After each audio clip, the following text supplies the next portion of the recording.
जो राम जी को नहीं भजता वो चारों बनों चमार है। वो रामभद्राचार्य ने जो बात कही है, यानी कि जातियों को बांटने की, जातीय वैमनस्यता की, जातियों के बीच में संघर्ष पैदा करने की बात कही है, ये देश की एकता और अखंडता के लिए बहुत बड़ा खतरा पैदा करने वाली बात रामभद्राचार्य ने कही है।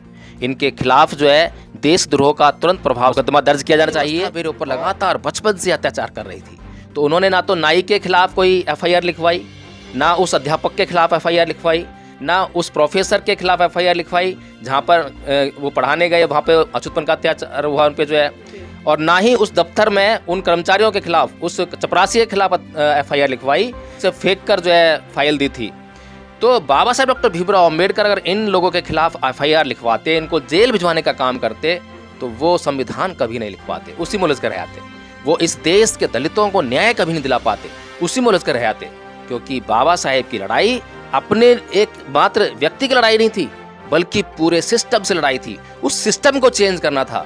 मैं लगातार ये बात, प्रताप सिंह जी वो ईवीएम का मुद्दा लड़ रहे हैं, तो ईवीएम का जो मुद्दा है वो सत्ता की प्राप्ति में एक अहम मुद्दा है। वो कहा जाता है कि हाँ लड़ाई ये सही लड़ाई है, असली लड़ाई है। अगर ईवीएम जो है हमारा वोट देने का अधिकार है उसको खा रही है, तो उस वोट के अधिकार को बचाने के लिए ईवीएम का वहाँ नहीं रहना या उसको नष्ट करना बहुत जरूरी है। मैं बार बार जो है इस देश के लोगों को बताने का काम करता हूँ, समझाने का काम करता हूँ, लेकिन दुर्भाग्य इस बात का यह है कि इस देश का जो जिसे बहुजन मीडिया कहते हैं, वो भी इस तरफ जो तवज्जो नहीं देता है। और तमाम जो नेता हैं उनके तो मैं हालात ही क्या बताऊँ।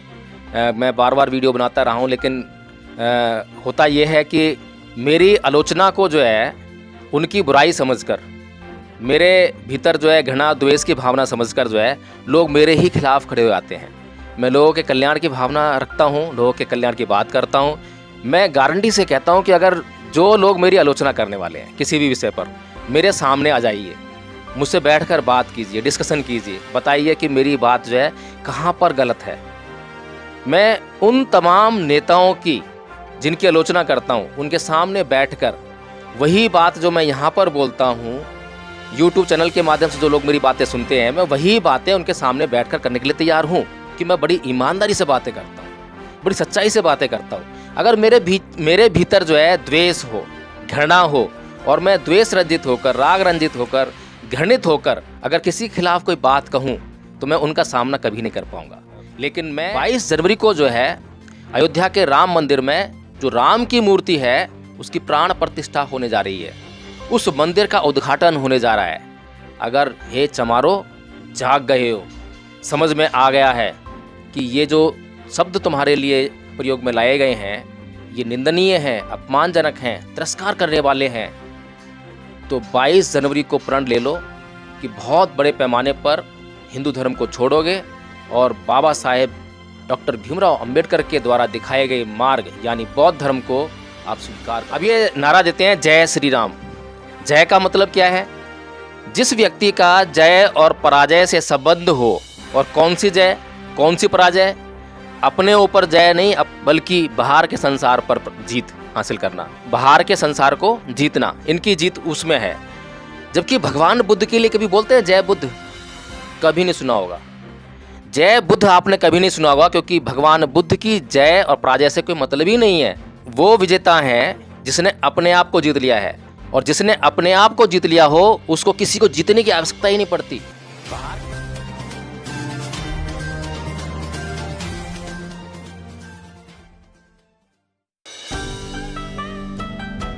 नमस्कार, आप देख रहे हैं एनबी न्यूज 24x7 नीलम बोध के साथ। साथियों, अक्सर आपने कहावत तो सुनी होगी कि जाति है कि जाति नहीं। जी हाँ, पिछले कई दिनों से सोशल मीडिया पर एक वीडियो वायरल हो रही है जिसमें कि एक हिंदू संत साफ साफ ये कहते नजर आ रहा है कि राम को नहीं भजता वो चमार है। तो इस तरह के शब्दों का खुले तौर पर यूज करना और कहीं ना कहीं बहुजन समाज की भावनाओं को आहत करना, इसी विषय पर चर्चा करने के लिए आज मेरे साथ में एडवोकेट जय भीम प्रकाश जी। उन्हीं से जानना चाहूंगी, सर, एक तरफ तो हम समानता की बात करते हैं, भाईचारे की बात करते हैं, करुणा मैत्री का संदेश देते हुए आगे बढ़ने की बात करते हैं, लेकिन कहीं ना कहीं हम देखते हैं कि समय समय पर कुछ ऐसे साधु संत बाहर निकल कर आते हैं जो खुले तौर पर जाति सूचक शब्दों से एक विशेष वर्ग को टारगेट करते हैं और उसको अपमानित करने का काम करते हैं। तो क्या लगता है कि जो राम को नहीं भजता वो चमार है? जी, जो राम भद्राचार्य जी जो ये कमेंट कर रहे हैं कि जो राम को नहीं भजता वो चमार है, अगर यही डेफ़िनेशन है चमार होने की, तो मैं ये समझता हूँ कि हिंदुओं का एक वो वर्ग जो केवल राम को जपता है, किसी और को नहीं जपता। जी। यानी जो राधे-राधे करता है, कृष्णा-कृष्णा करता है या शिव की भक्ति करता है, यानी कि सिर्फ़ राम को जपता है और किसी और को नहीं जपता, तो वो भी चमार है। इसके अलावा तमाम जो जैन समुदाय है, जो राम को नहीं मानता, महावीर को मानते हैं, वो भी चमार है। इनके अलावा जो मुसलमान, जो कि राम से कोई मतलब ही नहीं है, ना तो राम से मतलब है, ना हिंदुओं के किसी देवी-देवता से मतलब है, वो सारा समुदाय चमार है। सिखों का, जो कि अपने 10 गुरुओं में विश्वास रखते हैं, गुरु ग्रंथ साहिब में विश्वास रखते हैं, जिनका राम से कोई लेना-देना नहीं है, वो सारा सिख समुदाय चमार है। पूरी दुनिया का ईसाई समुदाय, जिसका राम से, हिंदुओं से, हिंदू धर्म के देवी-देवताओं से कोई मतलब नहीं है, वो सारा समुदाय जो है चमार है।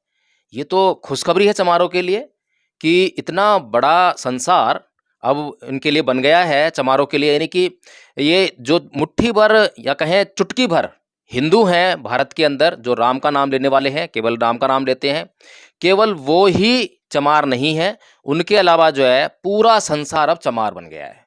यानी कि चलिए, ये तो रामभद्राचार्य जी ने मतलब कृपा कर दी चमारों के ऊपर, लेकिन यहाँ पर मैं उन चमारों से भी पूछना चाहता हूँ, क्या लगा तुम्हें? गाली लगी?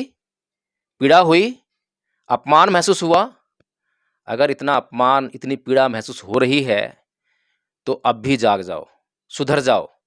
परम पूज्य बाबा साहब डॉक्टर भीमराव अंबेडकर ने 1935 में तुम्हें यह कहा था, यही बात को देखते हुए कि इस धर्म में तुम्हारे लिए कोई जगह नहीं है। इस धर्म में तुम्हारे लिए निंदा, अपमान, तिरस्कार, गालियाँ, जूते, चप्पल, हत्याएँ, बलात्कार, यही सब है। तो नीलम जी, डॉक्टर भीमराव अंबेडकर ने तो 1935 में इस समाज को बता दिया था, लेकिन ये समाज है कि अपने उस महान पुरुष पर, जिसे दुनिया सिंबल ऑफ नॉलेज कहती है, अमेरिका द सन कहती है, इंडिया ने खुद उसको द ग्रेटेस्ट इंडियन का खिताब दिया, ऐसे महानतम व्यक्ति पर, जो कि विश्व के 5 विद्वानों में से एक गिना जाता है, उस पर विश्वास नहीं करते। वही चमार जिनको आज गाली पड़ रही है। अगर रामभद्राचार्य के शब्द उनको गाली की तरह चुभ रहे हैं, तो उन्हें आज तो कम से कम समझ में आनी चाहिए कि हिंदू धर्म में तुम्हारे लिए कोई जगह नहीं है। 22 जनवरी को जो है अयोध्या के राम मंदिर में जो राम की मूर्ति है, उसकी प्राण प्रतिष्ठा होने जा रही है। उस मंदिर का उद्घाटन होने जा रहा है। अगर हे चमारो जाग गए हो, समझ में आ गया है कि ये जो शब्द तुम्हारे लिए प्रयोग में लाए गए हैं, ये निंदनीय हैं, अपमानजनक हैं, तिरस्कार करने वाले हैं, तो 22 जनवरी को प्रण ले लो कि बहुत बड़े पैमाने पर हिंदू धर्म को छोड़ोगे और बाबा साहेब डॉक्टर भीमराव अंबेडकर के द्वारा दिखाए गए मार्ग यानी बौद्ध धर्म को आप स्वीकार करोगे। सर, आप हिंदू धर्म को छोड़ने की बात कर रहे हैं, लेकिन मैं देख रही हूँ कि सोशल मीडिया पर तमाम बुद्धिजीवी लोगों की इस बात पर प्रतिक्रिया आ रही है और ये कहते नजर आ रहे हैं कि पूरे भारत देश में राम भद्राचार्य के खिलाफ एफआईआर दर्ज कर देनी चाहिए ताकि इसको सबक मिले किसने किससे पंगा लिया है। देखिए, ये सरकार जो है, जिसे मनुवादी सरकार हम लोग कहते हैं, हालांकि रामभद्राचार्य के बयान के खिलाफ नहीं जाएगी, ना उसकी ऐसी मंशा है।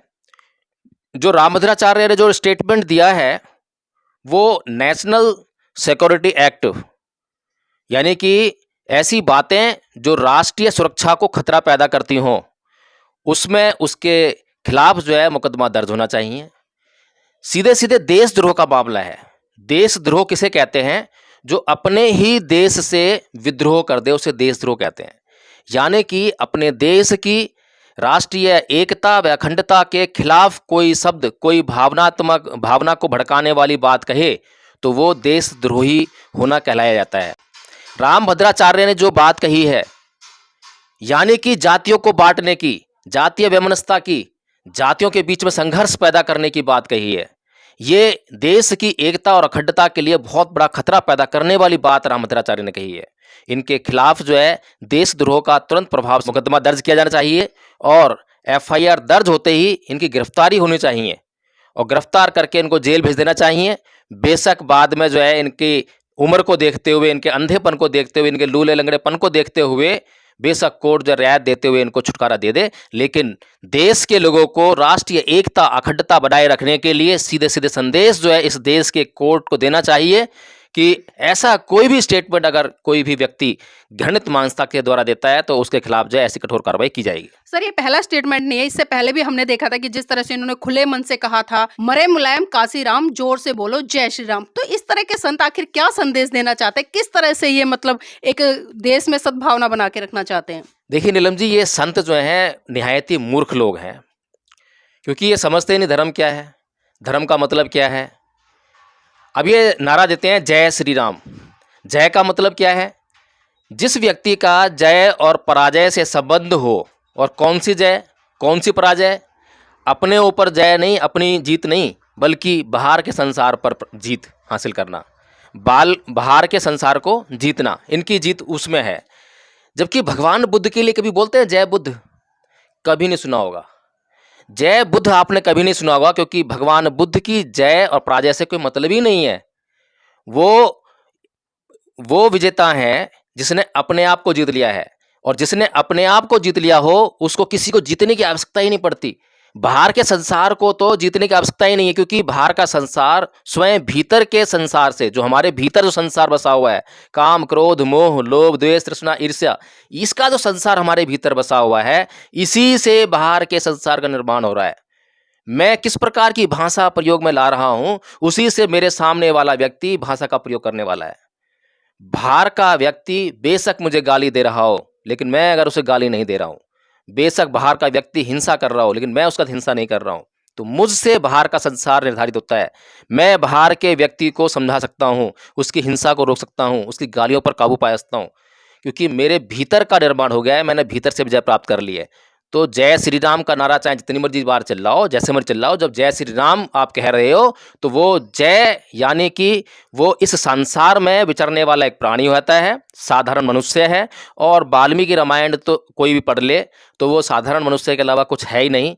वो जो आप बोलते हैं उनको भगवान या ईश्वर जो है, ऐसी कोई भी विशेषता जो उनके अंदर नहीं पाई जाती है। सर, अभी राजस्थान का भी एक प्रकरण निकल के आया। अभी राजस्थान में जिस तरह से जो प्रकरण चल रहा है राम मंदिर को लेकर कि 22 तारीख को प्राण प्रतिष्ठा होनी है, तो वहां पर एक गांव है, मुझे नाम ध्यान नहीं आ रहा, मैंने अखबार की एक कटिंग है वो पढ़ी थी मैं यहाँ, उसमें साफ साफ जो दलित समाज के लोग हैं, जो SC ST OBC माइनॉरिटी के लोग हैं, जब उन्होंने गाँव से चंदा इकट्ठा किया और जो तथाकथित अपने आपको स्वर्ण समाज का लोग कहते हैं उसको चंदा दे के आए कि भाई राम मंदिर का जो कार्यक्रम है उसमें हमारा भी सहयोग हो, तो उन लोगों ने ये कहकर उनका दान लौटा दिया कि आप लोग अछूत हो और दलित हो, क्या आप उस भव्य कार्यक्रम को भी अछूत करोगे, तो ये रखिए। और वहां पर सर जो दलित वर्ग है इन्होंने FIR भी कराई है SC ST एक्ट में उसके खिलाफ। तो इस तरह से क्या देखते हैं, पर्टिकुलर इन लोगों पर लगातार जाति सूचक शब्दों का इस्तेमाल किया जाता है, इनको अपमानित किया जाता है, इनको घृणित दृष्टि से देखा जाता है, लेकिन फिर भी ये लोग बाबा साहब की बात नहीं मानते।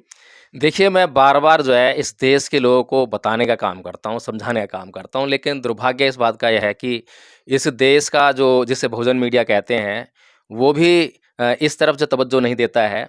और तमाम जो नेता हैं उनके तो मैं हालात ही क्या बताऊँ, मैं बार बार वीडियो बनाता रहा हूँ, लेकिन होता ये है कि मेरी आलोचना को जो है उनकी बुराई समझकर, मेरे भीतर जो है घृणा द्वेष की भावना समझकर जो है लोग मेरे ही खिलाफ खड़े हो जाते हैं।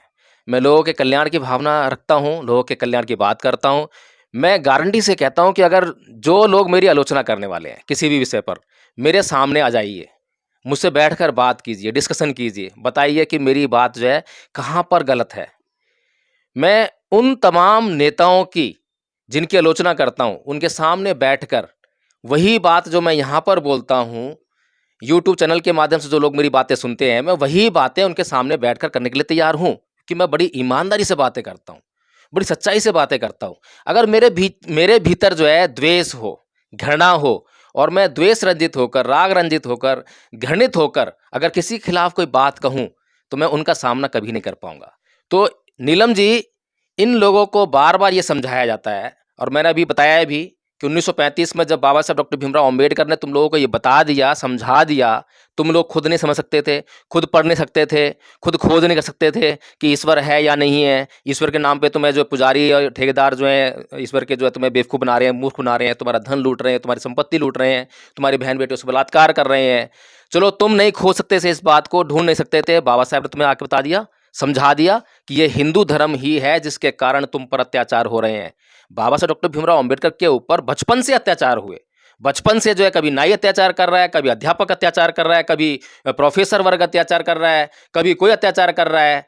और उन सब अत्याचारों को सहन करते करते करते करते जब वो पढ़ लिख गए और जब उन्होंने संस्कृत में जो इनके हिंदुओं के धर्म ग्रंथ लिखे हुए थे, वेद लिखे हुए थे, पुराण लिखे हुए थे, मनुस्मृति लिखी हुई थी, गीता लिखी थी, रामायण लिखी थी, उसको जब पढ़ा, उसका अध्ययन किया, तो वो इस निष्कर्ष पर पहुँचे कि बचपन से जो मेरे ऊपर अत्याचार हो रहे थे वो कोई अध्यापक, कोई नाई या कोई प्रोफेसर वर्ग नहीं कर रहा था, बल्कि वो एक व्यवस्था थी। ये पूरी की पूरी व्यवस्था मेरे ऊपर लगातार बचपन से अत्याचार कर रही थी। तो उन्होंने ना तो नाई के खिलाफ कोई एफआईआर लिखवाई, ना उस अध्यापक के खिलाफ एफआईआर लिखवाई, ना उस प्रोफेसर के खिलाफ एफआईआर लिखवाई जहाँ पर वो पढ़ाने गए वहाँ पे अछूतपन का अत्याचार हुआ उन पे जो है, और ना ही उस दफ्तर में उन कर्मचारियों के खिलाफ, उस चपरासी के खिलाफ एफआईआर लिखवाई जिसने दूर से फेंक कर जो है फाइल दी थी। तो बाबा साहब डॉक्टर भीमराव अंबेडकर अगर इन लोगों के खिलाफ एफआईआर लिखवाते, इनको जेल भिजवाने का काम करते, तो वो संविधान कभी नहीं लिख पाते, उसी में उलझ कर रह आते। वो इस देश के दलितों को न्याय कभी नहीं दिला पाते, उसी में उलझ कर रह आते।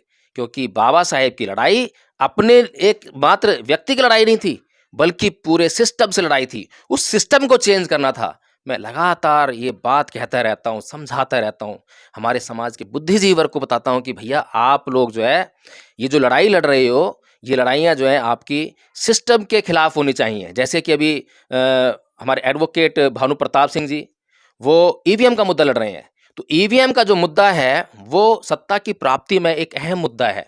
वो कहा जाता है कि हाँ लड़ाई ये सही लड़ाई है, असली लड़ाई है।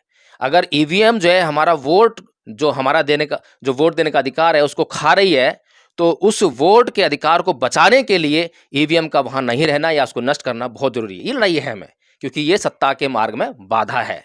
तो इसीलिए नीलम जी मैं तो यही बार बार कहता हूँ कि सिस्टम को चेंज करना है, व्यवस्था से लड़ाई है। और अब जो अत्याचार राम मंदिर के नाम पर राजस्थान के दलितों पर हुआ, उन्होंने जो दान ले आकर वहाँ पे बड़े ऊंचे समाज कहे जाने वाले लोगों को दिया और उन्होंने वो दान लेने से इनकार कर दिया कि रामलला जी भी अछूत हो जाएंगे, तो ये तो उन दलितों को सोचना चाहिए। पीछे इंद्र मेघवाल की हत्या हुई, जितेंद्र मेघवाल की हत्या हुई, तब भी मैंने उनको यही कहा कि तुम्हें जो है रुपया पैसा मिल सकता है, नौकरी मिल सकती है, ये तुम्हारे लिए न्याय हो सकता है, तुम्हारे परिवार के लिए न्याय हो सकता है, लेकिन ये सामाजिक न्याय नहीं है। समाज को भी न्याय चाहिए। अगर समाज को तुम न्याय देना चाहते हो, और ये नेता लोग जो वहाँ पर पहुँचे, इन लोगों ने खाली उनकी नौकरी की व्यवस्था की, उनके पैसों की व्यवस्था की, सामाजिक लड़ाई नहीं लड़ी। समाज के लिए अगर न्याय की बात होती तो उन लोगों को तैयार करते धर्म परिवर्तन के लिए कि जब तुम्हें एक धर्म के कारण जो है यहाँ पर अत्याचार हुआ है तो तुम्हें धर्म परिवर्तन करना ही चाहिए। उनको समझाते, शिक्षित करते। तो ये धर्म परिवर्तन जो है इस देश में बहुत जरूरी हो गया है। और धम्मपथ ट्रस्ट जो है सांस्कृतिक परिवर्तन कार्यक्रम लगातार देश में चला रहा है और उसके माध्यम से लोगों को जगाने का काम कर रहा है कि किस प्रकार की विषैली संस्कृति के कारण जो है आज देश में एक जहरीली हवा चल रही है जिससे सभी को नुकसान हो रहा है। जी।